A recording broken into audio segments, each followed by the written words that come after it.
Postcard for correspondence, for address only. Postscript, then, I guess.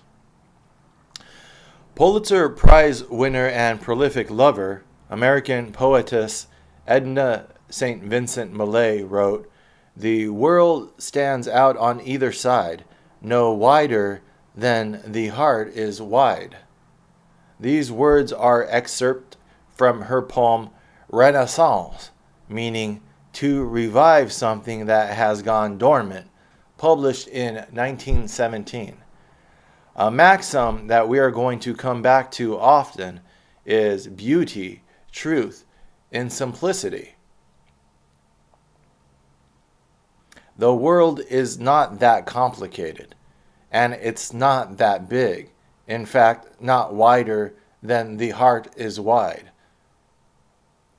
We don't need to study for years to learn how to free ourselves.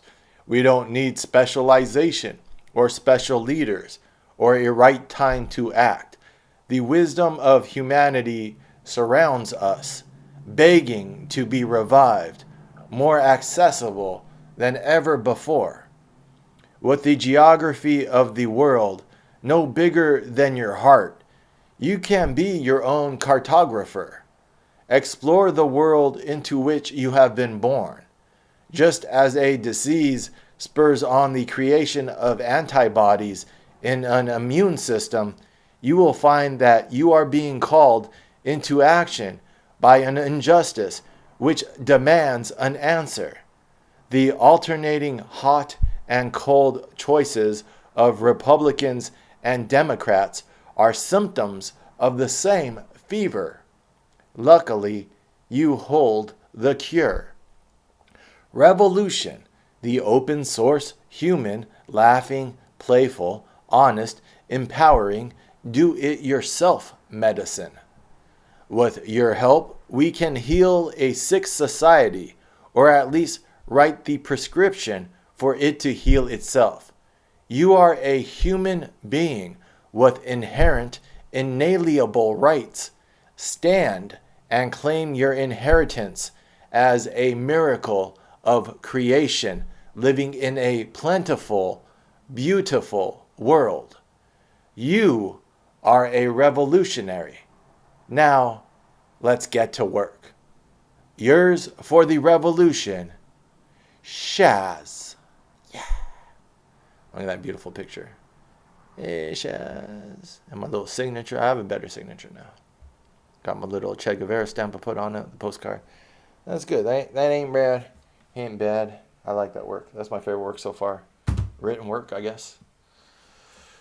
Oh, man. It took fucking 2 hours and 3 minutes. I think my mom just texted me. My grandma just died. That was my last grandparent. My last grandparent just died this morning. It is Saturday, December 8th, 12:21. Grandma Vicky took her last breath at 11:45 a.m. She looks so peaceful now. Tim and I said goodbye. We're praying for her a few minutes before she took her last breath.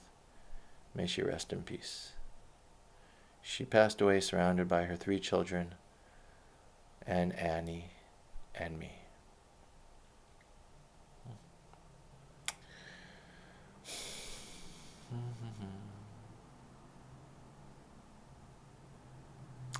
My dad went up there to see his mom before she passed, and he made it just in time. He drove up there on Saturday. And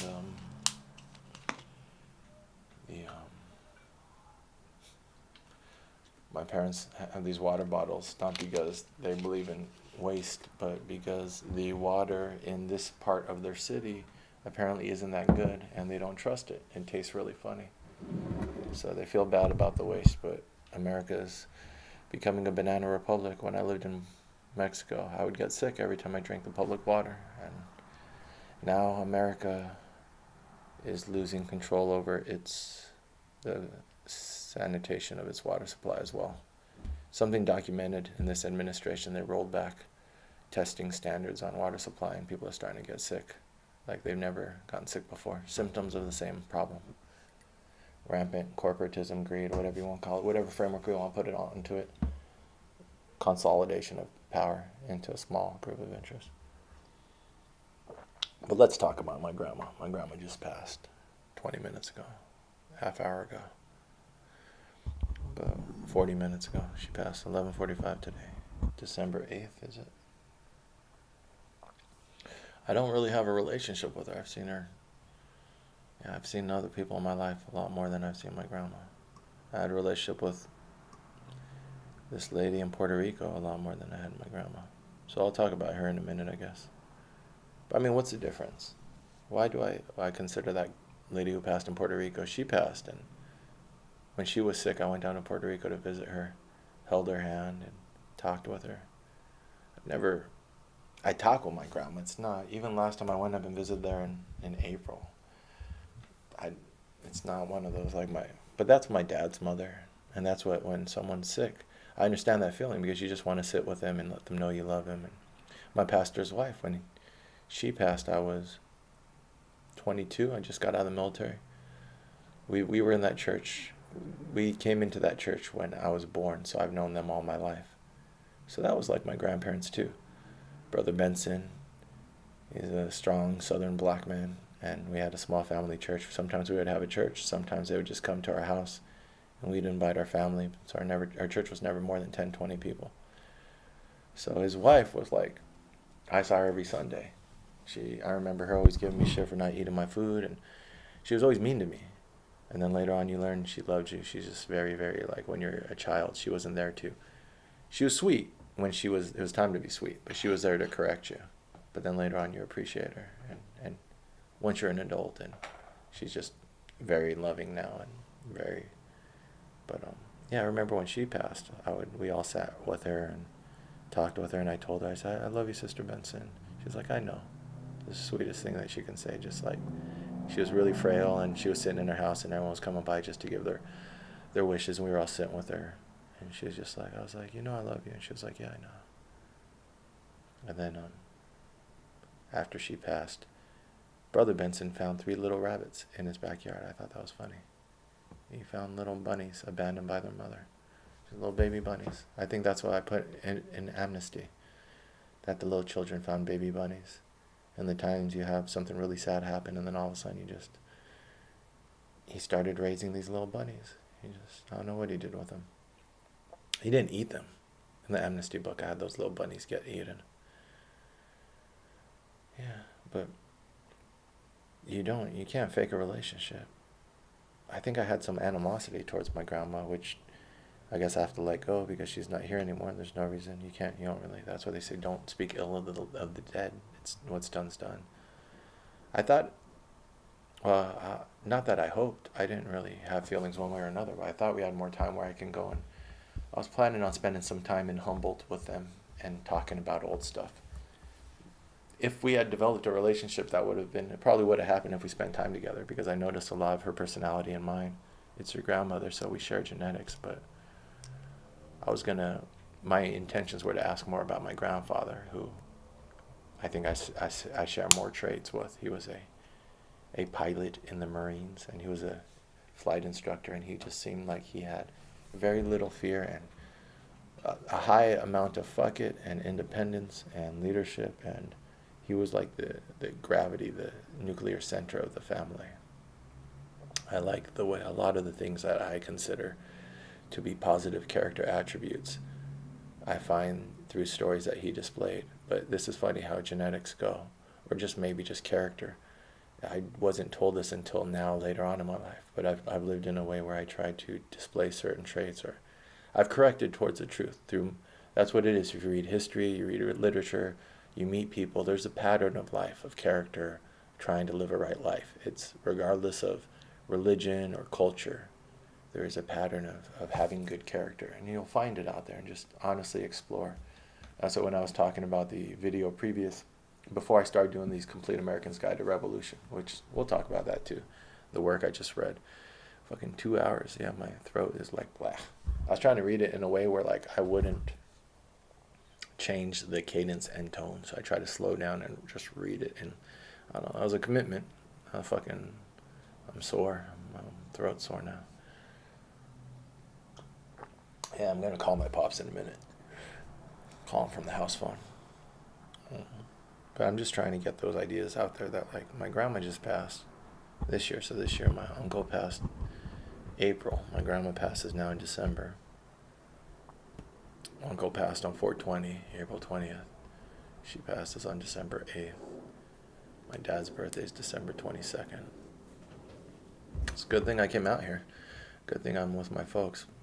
You want to circle the wagons when death approaches and let people know that they're loved. And I'm sure my dad's own mortality is going through his head. We've talked a little bit about that. Been recording all our conversations. I'm sure I'll appreciate that later on in my life. This whole 2 months being with my folks, I've been recording all our conversations, for good and for bad. Some of the arguments I'm going to analyze for my political writing because they're heavy Trump supporters. So I'm getting first-hand accounts of how they interpret reality through their filters of propaganda. They're getting hit really hard with this Trump propaganda, which I don't see people addressing as seriously as it should be addressed. It's high-level psychology and deep data-based propaganda. This isn't amateur shit. It's stuff based off of, like, they got this information from the social media stuff. This is like, what is it, all that data they were pulling that Steve Bannon supposedly was paying for and using. This is how they manipulate populations. Just because it doesn't work on you doesn't mean that's not very effective. And the same science behind it could be used by the people who are propagandizing on the left, supposed left, whatever you call it. But these guys on both sides, use the latest tactics of psychology and deep data to create the latest innovations of propaganda on both the Republican and Democratic side.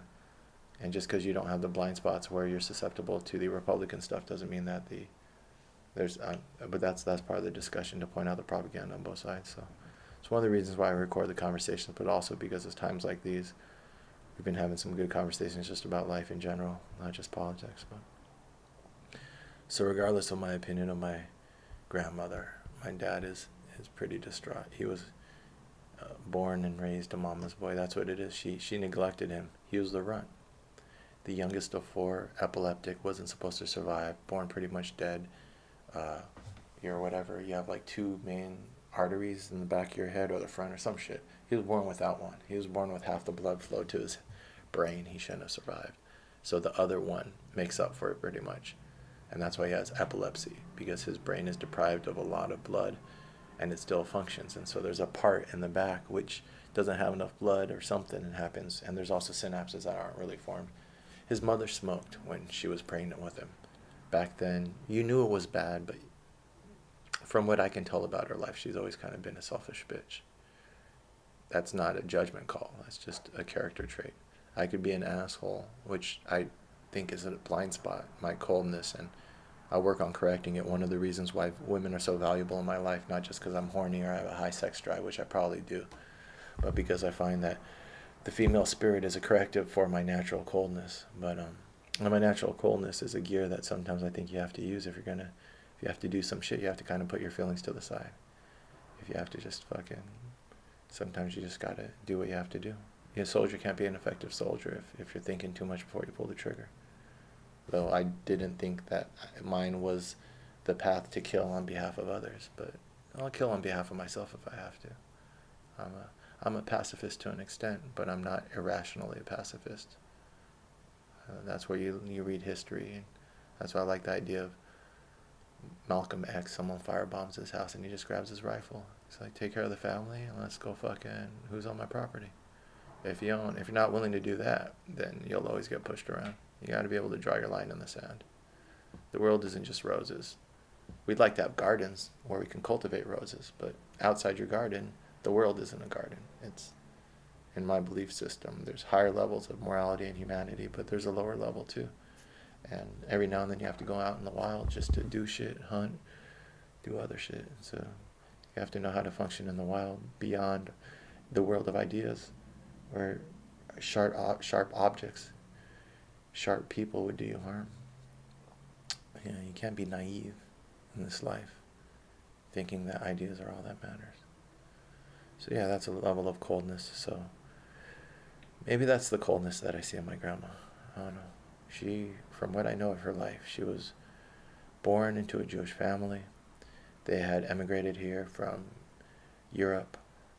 My parents know a lot more. Sometimes I have to put all the stories together. Her parents were Sephardic Jews. We can, from what we gather, from what she's told us, and I think they interacted with her parents a little bit. They were around when my parents got married.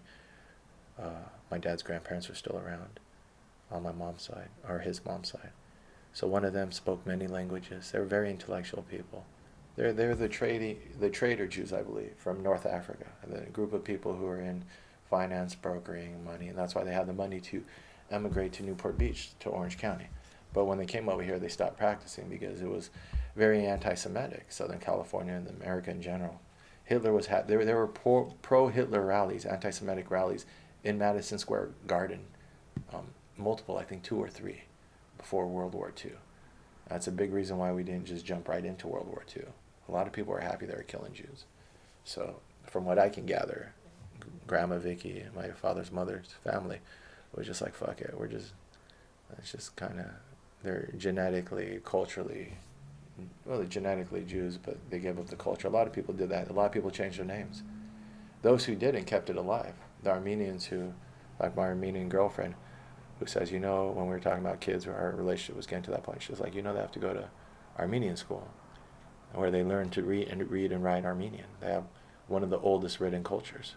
They're kept alive despite the attempted Holocaust because the diaspora. So the Jews who keep the Jewish culture alive is very, even though in my writing and in my thought process, I tease any religion or dogma that thinks that they're the best people. It's like they probably came out of Zoroastrianism, and everyone came out of the same faith originally, or the same people. So division is silly, but culture is important. Stories are important. I just draw the line where people say that their stories give them a right to think that they're better than you. So, but then my grandma's an example of the opposite. They just wanted to live, and I think that's what happened. And then she met my grandpa at USC. They were both going to USC, so they're smart people. He's from Chicago, came out to USC, and then World War II happened. He got himself a commission as a captain. Well, he got himself a commission, and then he worked his way up to captain. At one point, he was running a base in Hawaii. They have some letter or something in Grandma's paperwork where he has a letter of him as a captain running the base, like giving orders or something. So Grandpa did some shit. But he also got in some trouble. He buzzed a base when he was younger, and he was doing flights in the Pacific. Before they went off on one of their runs, he took a plane up, and maybe he was impressing someone, or he was just being stupid. He was married to my grandma, actually. At USC, they got married, and then he got shipped off. And Grandma, one of her stories is that on their first, she told me this last April. We had the potential to develop a relationship, but I guess what I hold against her, but I don't hold it against her, because this is how you allow compassion to take the place of your animosity. But it's a process. That's what I'm this year thinking about, because religion, faith, or therapy, whatever your path is, but the human emotional system, my working theory that I keep developing, but this year I've been thinking a lot about it, actually formulating a system of emotions and thoughts to unify my ideas about faith, politics, and psychedelic drug use, unify my thoughts about the mind, read a little bit about science, is that emotions are compact thoughts, the pre-evolved brain, and when you're dreaming, your brain in emotional language is processing your thoughts. So you have 2 parallel systems, one emotional and one rational. And if you look at where I think it's the limbic system, where emotions reside in the brain, are the older parts, the more towards the brainstem, the reptilian brain. And then we evolved rational conscious thought later. And that's the theory that, our brain evolved and started adding more and more pieces on. So our frontal lobes, which actually develops last too. So the stage of development in the brain as you grow is the same as, or probably similar to, the evolutionary stages. Less evolutionary man was probably more emotional, less rational. Neanderthals and Denisovians and the other humanoid species that we broke off from and probably killed. So emotions are important. They're a way to process the world. I think maybe animals it's not whether they even have emotions, it's whether they have reasoning. Maybe they only have emotions. Maybe emotions are the foundational base of cognition, and then we add rationality onto that. But then emotions have to be processed. So categorizing emotions themselves, that's where spirituality comes in. Any of the faiths that have lasted, I think it's because they're a tool to help you process, like grief right now. I don't feel much grief because it is what it is. Someone that you don't really have a relationship with, whether they're alive or dead, it'll probably settle in.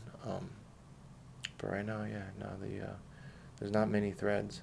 There's a couple memories in my life every now and then, and there's a slight interest. But she was enough of a stranger that I was a little bit judgmental. I think that's how you become wise with emotions, is that you allow them to happen and you observe them. And that allows for the transformation to happen. You can't speed it up. You just observe it. So if you're angry, if you can just have a practice of removing yourself slightly, you can't ignore it. If you ignore it, it's still in your brain, and it's a way in which your brain is processing the world. If you repress it, or ignoring it, memories too, really traumatic events, I find that memories just disappear. People remind me of stuff, and then I noticed that memory was attached to a lot of emotion, and when the memory comes up, so does a lot of emotion, and maybe that's why your brain put it away. It was like, this is too much for us to process. But that's the best part of therapy, or the best part of what I'm doing here, going back through my whole life, is that some of these things, I do believe that your view of life is foundational. It builds layer, and this is, I believe, backed up by the science of cognition right now. When they're building AI and ways to process the world, is you have layer upon layer upon layer about processes of what the world looks like. This is clear, shiny, it holds water, it's hard, it has a certain weight to it, it has a certain size to it. It's in reference to other cups that I've seen or held. There's all these different categories this is fitting into. For me to understand reality, you have just mesh upon mesh upon mesh. That's how propaganda works. It might be working just on a couple sub-layers of your assumptions about society, but it might not be near the conscious. It might be, we have a lot of subconscious bias towards Christianity in this nation, even though we have a separation of church and state. Fundamentalism in the Republican side has been tapping into that for a while now. That definitely leads to the ability for us to discount the genocide happening in Iraq. All the millions of people that we've killed through this war of aggression, it's not as important because it's not a Christian state, it's a Muslim state. And I know that directly just from talking with my folks, and then I think kind of subconsciously, like there's a lot of just basketball players, sports stars who point up at the sky and God this, God that. They're not anti-Islam, anti-Arabic, but this stuff, in your view of the world, these foundational ideas, you don't question it. If you go into the Bible, there's some really fucking assholery going on. So are they really going in the Bible only believing the good and actually rejecting the bad? They're not even reading the Bible, so it just goes over your head. The Dalai Lama is basically a CIA propaganda tool. Ever since they were the ones who gave him support since he was. He's a token. He's an asset of the CIA used as a chip for their interest in the region and against China.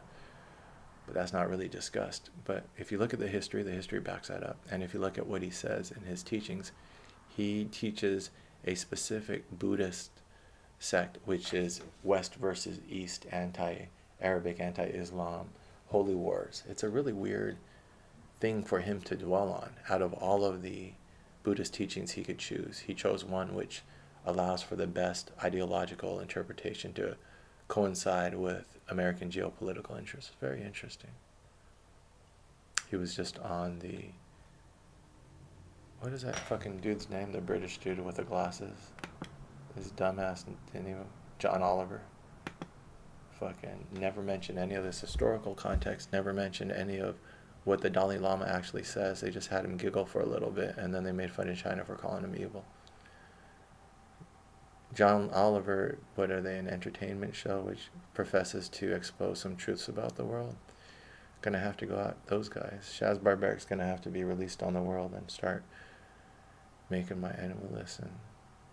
start fucking, I don't know, having discussions with people. But I just talked off into a tangent. Grandma, I visited her in April. She told me a story about Grandpa, and he, on their first date, someone tried to rob the bus. They were on a public bus in LA. LA used to have a really good public transportation system before the tire and car companies had them tear it all up so people would buy cars. Another symptom of the problem of corporatism. Basically fascism. I think I'm coming to the... You have to use words that matter. If corporations run our government, that's fascism. We just have these blankets over it to try to obscure the shape. Someone tried to mug the bus, and my grandpa went and grabbed the guy, twisted his hand behind his back. The guy had a knife, and my grandpa was fucking... I don't know if he had already seen combat by then, or if that was just his nature. Well, he grew up in Chicago. Chicago wasn't the nicest place, turn of the 20th century. Irish kid in Chicago, and his parents were first-generation immigrants from the potato famine, I think, late 1800s. So yeah, so he didn't grow up nice. And for him to go to USC means that he was smart enough to do good in school and then come to California. USC is a very nice school to go to, even back then, University of Southern California. But he was probably also a bit of a roughneck growing up on the streets of Chicago. So he came out here and like someone tries to rob the bus with a knife. He's like, what are you doing, man? He grabs the guy and tells the bus driver, open up the door, throws him out. And my grandma was like, how could I not marry him? That's our first date. So he's like a ballsy guy and she was very pretty. She tells me she was on the beach. That's what I was kind of, not holding against her, but I don't get stories about him. I ask her about, what about Grandpa Bob, this and that. She had him fucking, there's no grave to go visit him. She had him, his ashes, which is cool and all. But there's a reason why you do a grave. I've always talked about just burning my body, but the grave allows the later generations, our family, as I look at what happened to our family, after he died, the family kind of disintegrated. I'm wondering about that this whole year. I'm looking at my family and history and applying the dynamics of family and central ideas of man and woman, and men create a space for the women to then create life within that space. But the strong energy pushes out, and then also my idea of the wild, and you create a space for then your play and your ambition and your higher forms. But it has to be within a space you create to protect you from the wild without.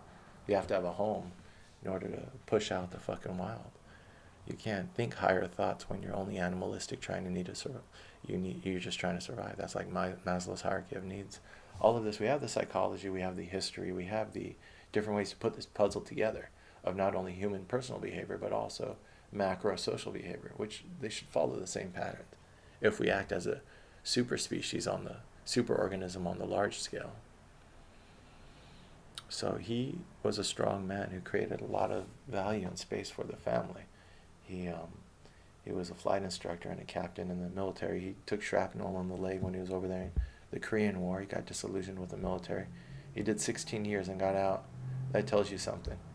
He said it was because supposedly they weren't promoting and they weren't going to make him major or colonel. So he was captain for a while. And then after 16 years, he said, if you're not going to offer promotions, I'm getting out. Which, it's a big deal because if he had stayed in 4 more years, 20 years, it would have been a different retirement. And then back then, probably 30 years. Now you have to do 20 years to get your full retirement. Back then it was 30 years, I think. But still, 16 years instead of 20 years. It's because some bullshit was going on. And it sounded like he wasn't a person who was about the bullshit. Even when he was fucking around and getting in trouble. Buzzing the base just means that you fly low to the base, dangerously low. And fucking he got grounded for that. He almost got court-martialed. And then the Navy kicked him out. And then the Marines took him. The Navy was like, yeah, we're going to fucking kick you out. But a war was going on. And the Marines were like, all right, we'll take you, but fucking this is your one chance.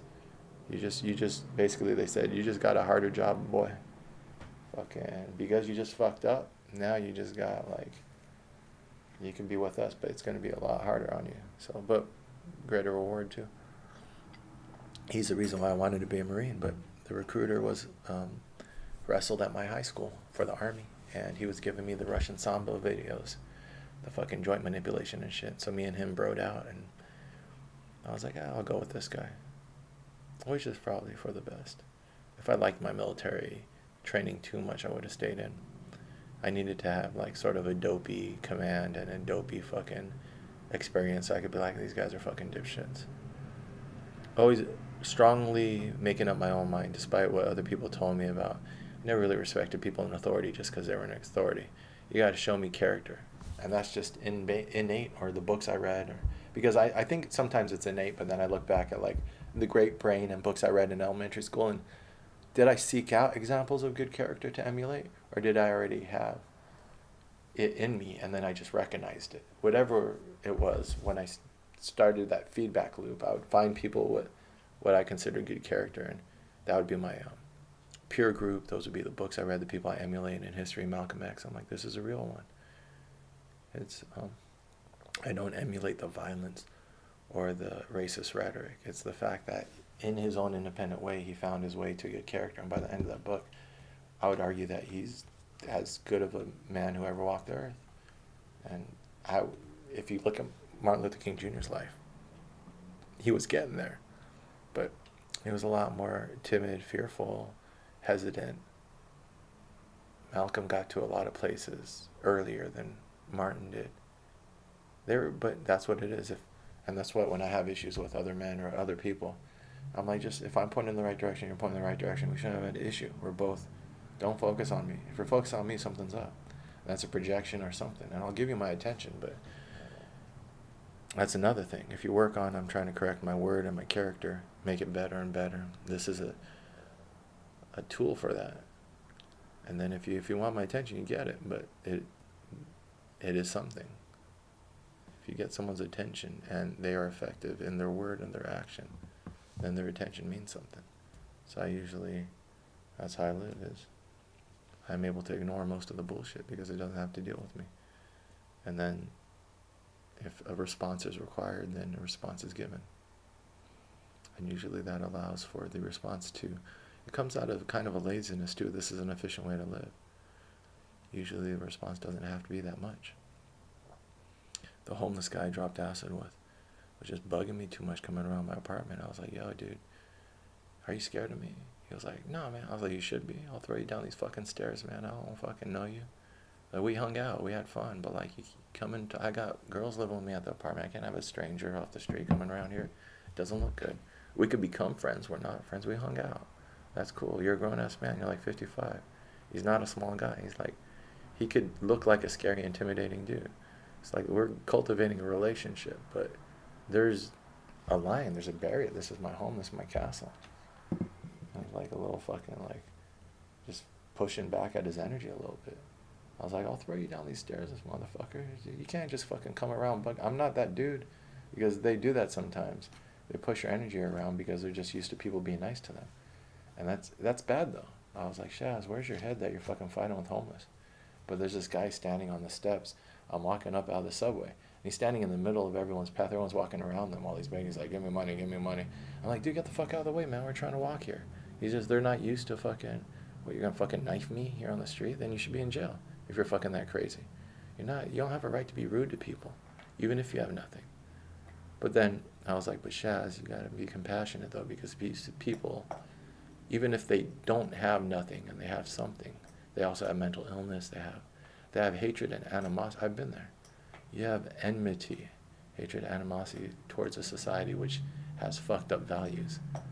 There's a lot of love and cooperation among the streets and among the homeless, and that's why I go back in that world. Is that when you're down in that world, you're like, I ain't got shit too, then everyone shares. I played chess in the park when I was doing my homeless run these last couple months with this guy, and he had a bag and I had my bags.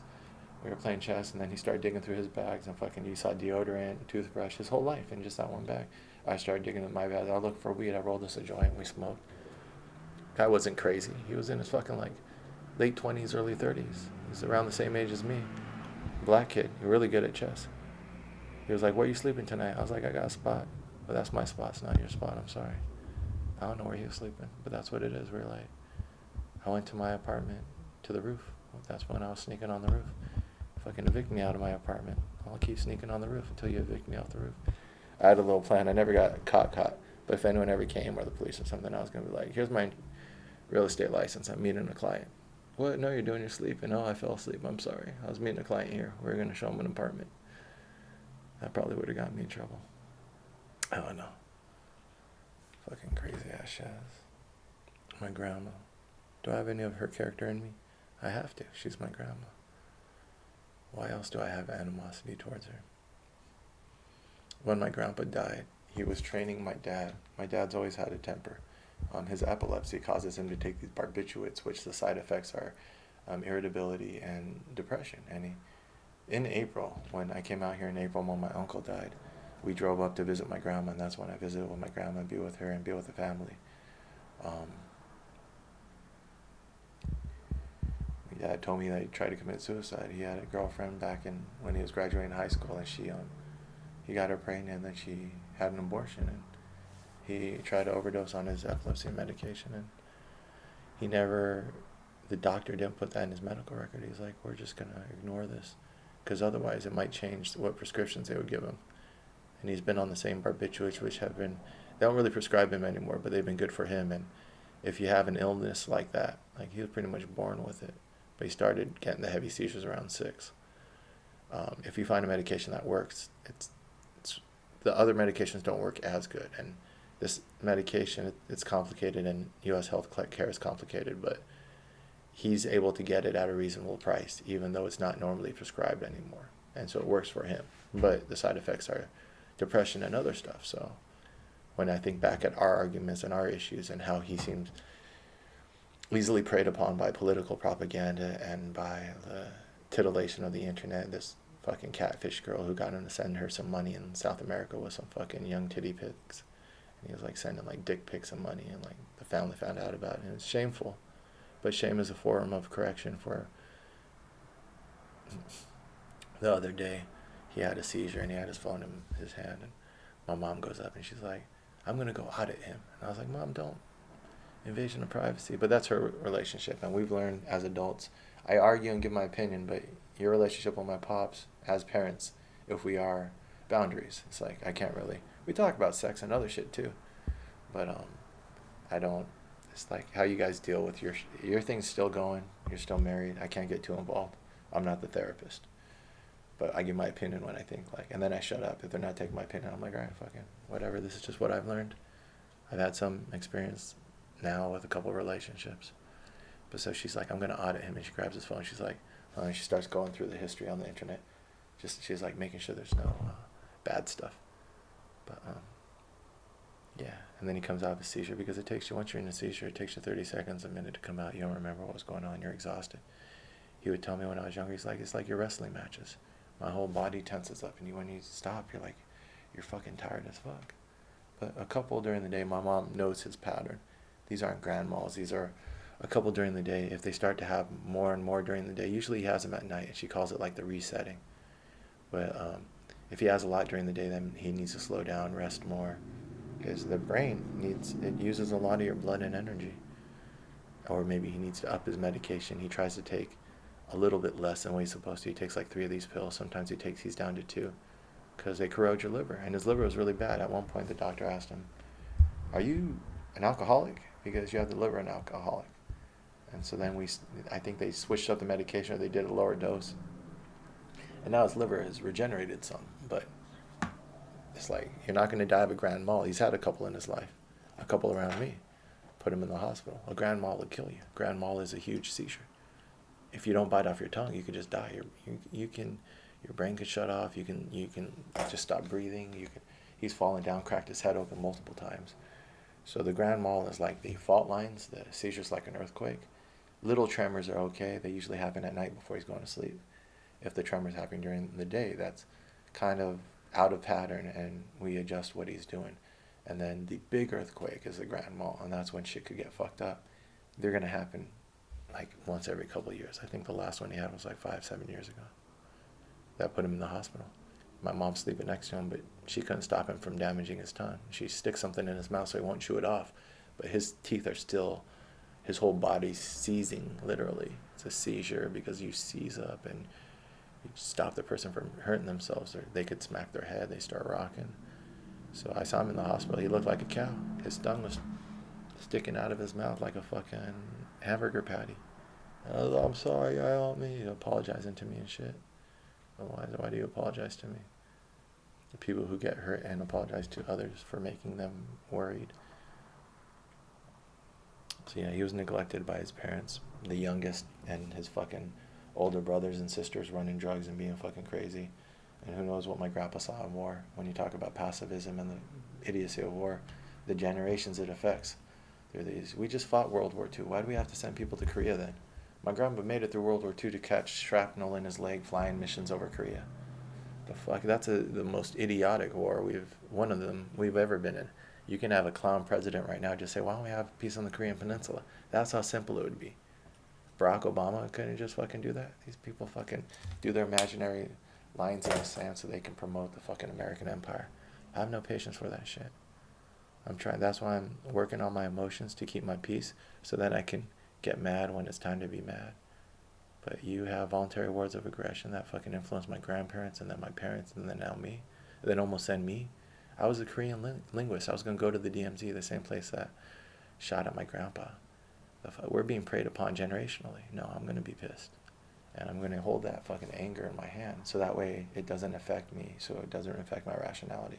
But when it's time to unload on someone, and when I've disarmed you of reason and any defense, and I've shown you that I know myself enough that you can't emotionally manipulate me, and I've also made account for any violence against me, because I know that once you're disarmed of all your defenses, now you're just going to be purely violent. And once now you have no way in which to manipulate me emotionally, you've lost the rational argument, and I've accounted for your possible violence. Oh, then I'm going to maybe allow this emotion that's in my hand, just a little bit of it. Because shame is a part of the fucking process. People who promote injustice should be ashamed. It's cathartic. I don't know. Maybe I need to let that go. When I would get asshole clients who would call me up, and once I know that this isn't my type of client that want to pay fee or this or that, I don't get off the phone. Every conversation's practice. But now, this is just a practice conversation. I'm like, okay, yeah. So you don't want to pay so if you don't want to pay a broker fee, but you understand that then I have to collect it from the landlord, right? And then that's going to make the rent higher. Because if you have a $2,000 apartment, but then now they have to pay my fee, now it's going to be like a $2,200, $2,400 apartment. Well, I don't want that. All right, so we want to keep the rent low, but then you don't want to pay my fee either. So who's going to pay? Oh, I guess I'm going to work for free, right? That's what it is. You want me to work for free. So can you just explain to me your worldview which entitles you to get someone's labor for free? Why are we even talking right now? What is my interest in talking to you?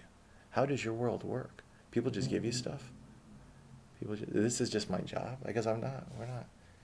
And I'd give them as many times to be rational as possible. Like I explained to them the market. A lot of independent agents, we're not paid salary, only commission. The average agent makes $40,000 a year. We're not killing it. I'm making over 150, 200 because I'm doing the work of 4 or 5 agents. I have systems, but not everyone is as smart as me or as hardworking. I'm just like, just explain to me your worldview. I had this on tape. This other guy ran his mouth, being stupid. I was like, I'm just trying to live in your world. Explain it. Tell me your logic. But then once you're out of logic and out of excuses, can we acknowledge that you're being an idiot? No. Because people don't do that. What they do is they get emotional. And that's when the fun starts. Because, I don't know. What is that in me? The girl that I lost my virginity to, she was like, you like seeing people as they are, but not everyone likes to see themselves. No, she said, she said some other shit. She said some shit that someone who's known you since 7th grade can say. Someone who knew you since a teenager, since like 13. It's like, you like fucking making people look stupid. Is it? Am I an intellectual bully? I hate bullies is what it is. And I hate injustice. Some people really, so when we get a chance we like to bully the bully. That fucking, yeah, that's what it is. It's almost like baiting. It's like, that's what I'm doing with these videos. I'm out here. That's how I tell people. People will be like, you don't know how to, when I have these interesting conversations with people in real estate. Well, fucking, you're not going to make any money talking like you. Oh, really? I'm making a lot of money talking like I do. But that's because I know who's worth my time and who's not. We're just having fun. We're just talking. You're just not used to people saying no to you.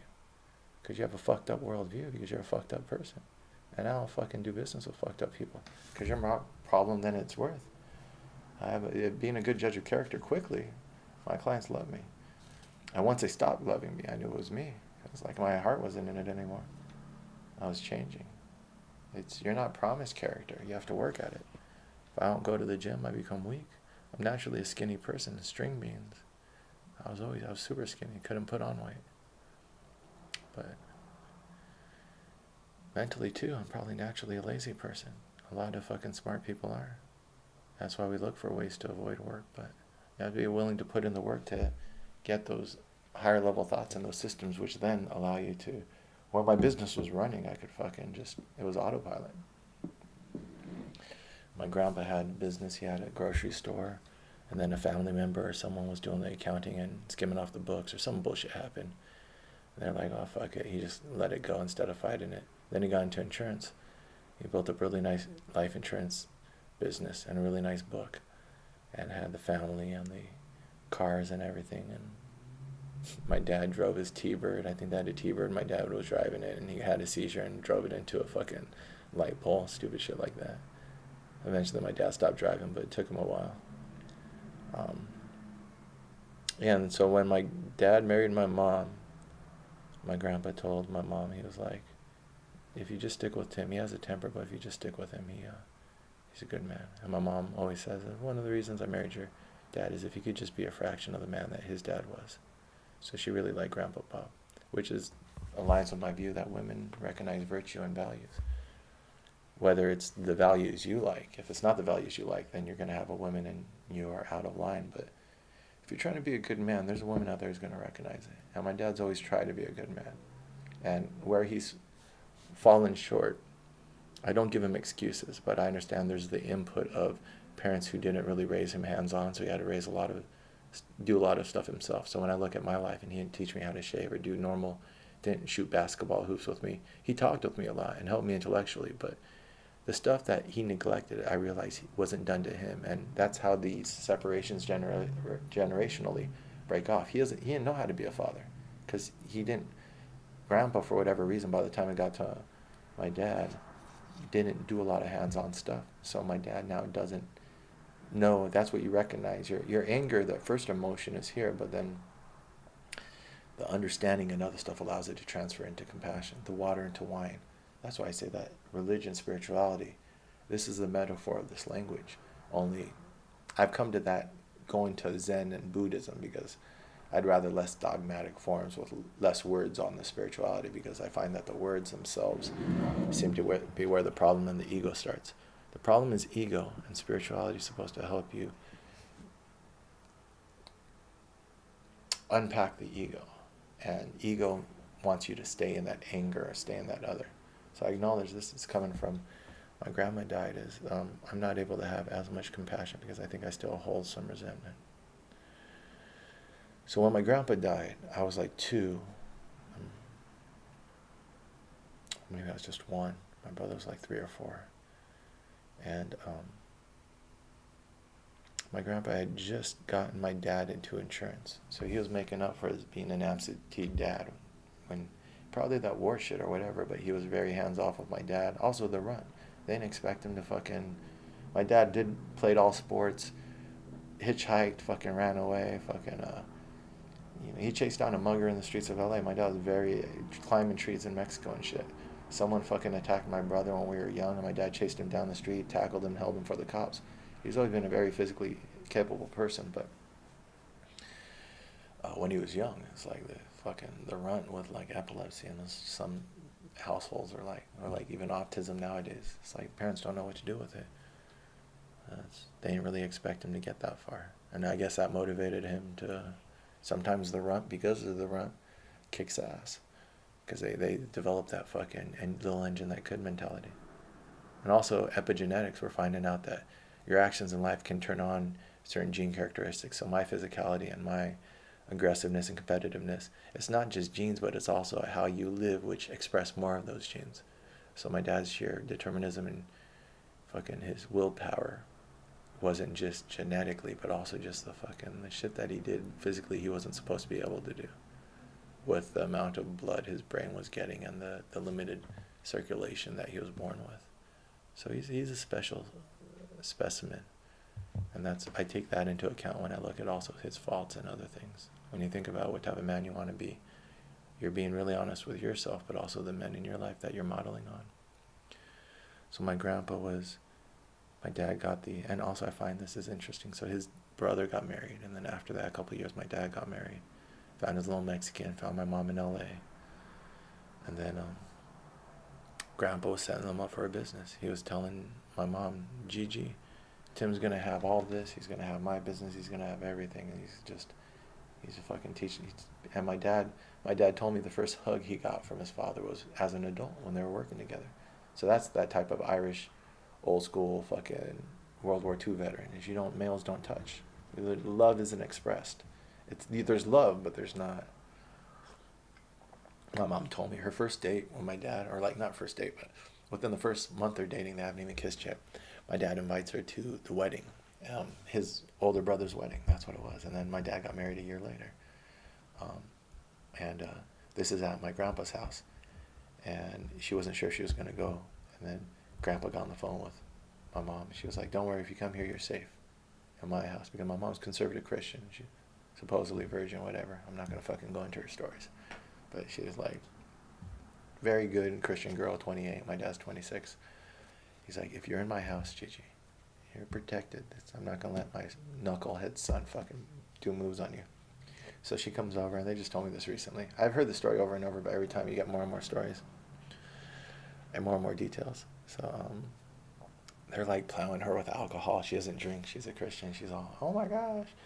And so her and my dad end up in the back room at the end of the night, and all of my cousins that I know now, because we're the youngest usually, because both my mom and my dad are the youngest of their family, so all my cousins are way older than me. So back then the cousins are looking through the window while my dad's putting the moves on my mom, and then fucking my grandpa comes in and he's like, "Tim, go to your room. It's over for the night." Like, they already had the wedding, they all jumped in the pool. My mom lost some jewelry, my dad found it against all odds. He was like the hero of the night. I think my mom even might have smoked weed that night because it was fucking the 70s or whatever, and like everyone was. But like my grandpa was making the punch, just getting everyone fucking sauced. Good old Irish wedding, and But yeah, my dad was like in there, and like all the fucking cousins were really like, "Oh my gosh, they're making babies." And my grandpa comes over, he's like, "Tim, go to your room." And my dad's like, "I was just giving her a massage," and my grandpa's like, "She was on her back." Like, she was face up. "What do you mean you were giving her a massage?" Yeah, because my dad was like, "I was just giving her a back massage." He was like, her back was on the bed. He was on top of her. He was drunk too. And my mom was like, "I'm out of it. I didn't even know what was going on. Oh my gosh." But he made my dad fucking march down the hallway. And that tells you what our family's like. My mom tried to tell me I couldn't sleep with my girl when I brought her for fucking December for just, we were talking about Shaw. Yeah, I wrote these. I should talk about this Complete American's Guide. I'll talk about it next video, because it goes right into Occupy Wall Street, and I'm going to do like 5 Occupy Wall Street videos. I just had to finish reading it. But yeah, that's what type of man he was. It's like, "Gigi, I told you, fucking separate rooms." They fucking had sex before marriage anyways. My brother was fucking born 6 months after the wedding, so do the math. There was a shotgun wedding. My dad knocked up my mom. My mom was going to go back to Mexico. Which was a huge thing. She was going to be a pariah. All of her older brothers are pastors, so she was going to go back to Mexico as a single mom to have the kid. No way she was going to have an abortion. And then her and my dad broke up. They had a fight. Fucking that temper. He was the type of dude where, like, have fights on the street, he'd walk away. She told me, yeah, the first time he asked her to marry him. I got this story for the first time while I've been staying with him. They were walking. He was walking her home from the bus stop in Glendale. And he says, "Why don't we just get married? Let's do it." Just one of those, like, "This is so beautiful. This is so perfect." She's like, "You don't fucking, no, what do you mean? We're not going to fucking, like that? Like, fucking, no, you just, like, get on one knee and fucking, where's my life that you're going to have?" And then my dad was, like, financially up in the air and other stuff. And he started arguing with her, like, "What the fucking," because he was putting his time in. I took his side in this argument. I was like, "He's walking you home every single day. He's showing you how much he loves you. And you're busting his balls." But he blew up, and I know him. So he started arguing with her. They start fighting, and then like fucking some guy's driving by, and some guy tells my dad to chill out. Who's driving by? He's like, "Hey, yo, don't treat a woman like that." He's like, "Fuck you," and blah blah blah. And so he starts arguing with this guy in the street, and then my mom's like, "Oh my gosh, she's mortified in the street." Like, that's what type of dude he is. It's just, I mean, who knows how much of it is his personality, and who knows how much of it is his epilepsy and his barbiturates, because it makes you into a zombie, and that's why he's always drunk so much coffee. All our life, we always said, don't drink so much coffee, because he drinks a shitload of coffee. Like, he'll pound like 3 to 5 glasses in any sitting. He'll drink coffee before he goes to sleep. All throughout the day, he'll drink at least 10 cups. He's kicked back now, but that's what he's keeping himself going, because otherwise the barbiturates knock you the fuck out. They just, in order to numb that electrical storm in the back of his head. But yeah, so there's all these inputs, not excuses, and I tell them. My mom, when sometimes they bring it up, I'm trying to ask them, correct your tempers. While I'm in the house, if you have certain arguments with mom, I have to speak up, because it's my mom. Like, while I'm not here, you guys can mistreat each other, but while I'm here, the way I live, if I see something, I gotta say it. And if you act stupid towards her, that's my mom. I gotta kind of like, chill out, Dad. And then she tries to sometimes defend him. I'm like, no, those are inputs, but they're not excuses. We hold each other to a higher standard, or else you wouldn't have been able to do what you do in life. You're never asked to be the victim, and then they say that. At their more logical, they're really proud that he's never been on disability.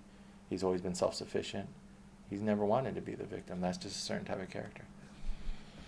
So they do end up getting married, and then my grandpa's gonna set up my dad in business, and then he dies, and then my grandma liquidates his book of business and uses it to buy her house and set up her life. And so ever since my grandpa died, my grandma's been living off of that nut, which is up to what, 500,000, a million. She bought a house in Orange County, sold it, moved to San Luis Obispo, and painted and lived as a bohemian artist for a while. Sold that, moved back to Orange County, and then sold that and moved to Humboldt now. And now she's sitting on, I think, a $750,000 house up there. But I think that's where my resentment comes from. It's very clear what my grandpa's intention was, which was to set Tim up in the family business, to take care of him and his young family. And my grandma, the day after he died, changed the locks on the house, sold the business, liquidated it, and there's still some drama about, like, when my parents were really at their lowest, sometimes we lived in hotels, motels, and she loaned us money every now and then. I think it got up to like 10,000 maybe once, but like we owed it back, and my parents didn't quite pay back what they owed. And it's just the contrasting narratives, where my grandpa's philosophy was to set up my son in a business to take care of his family. Grandma didn't understand that. She always thought he was too generous, and when he died, it all went into the claw. So I don't have much sympathy for people who live like that.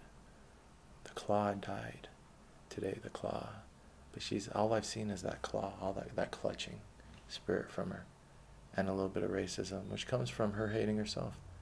She was raised to be fearful and hate her own Semitic ancestry because there was danger around her, and that's how you see all these inputs. The society in which she was raised made her internalize some sort of fucking white is right, just hold stuff close to your chest, keep your head down type shit.